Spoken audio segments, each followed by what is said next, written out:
In a lush forest where the grass was green and the birds always sang, there lived two very good friends, an owl named Twilight and a wolf named Shadow. They had known each other since they were young. They spent their days happily watching the clouds and feeling the breeze.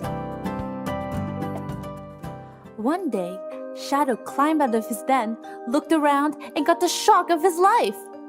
"Hang on a minute! Some of the trees are missing!" Twilight hooted in shock. "So that's why I woke up on the ground." Shadow and Twilight were cross.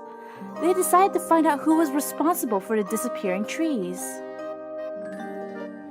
After hours of traveling, they reached the edge of the forest where they were shocked again by what they found. There was absolutely no grass or tree beyond that point. Machines roared as they passed by, a trail of thick gray smoke following behind. Shadow wrinkled his nose and curled his lip in disgust. "Ew! It stinks here! We need to solve this problem, fast!" When the humans left for lunch, Shadow and Twilight approached the huge machines. Shadow crawled up to the bulldozer and Twilight flew to another squawking, "Let's try to break these and put an end to this destruction."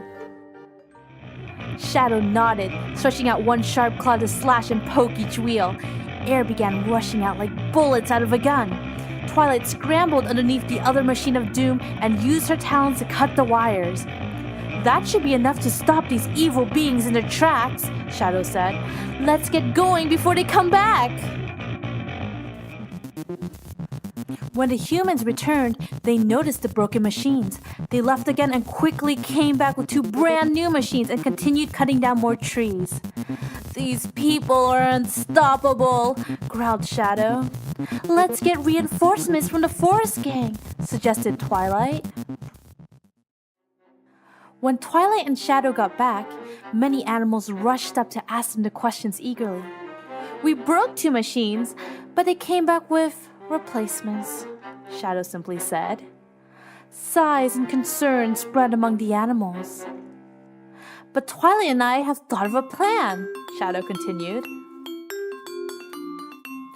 "Bobo, can you write human letters?" Twilight asked a cheeky little monkey, and he nodded. "Good. I want you to write something that will persuade humans to stop cutting trees," said Twilight.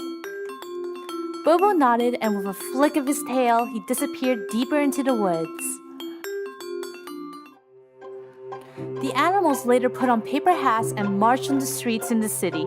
The birds, led by Twilight, held up a large red banner flying back and forth. Humans stared in disbelief, as they never knew that the destruction was happening and making the animals suffer. The skies became gloomy, and the air was no longer clean. Few trees still stood in the forest, and the water was always murky. The animals were struggling to survive here. They had no choice but to leave. In one long line, they left the forest with their heads down. After the animals left, humans became more aware of their environment.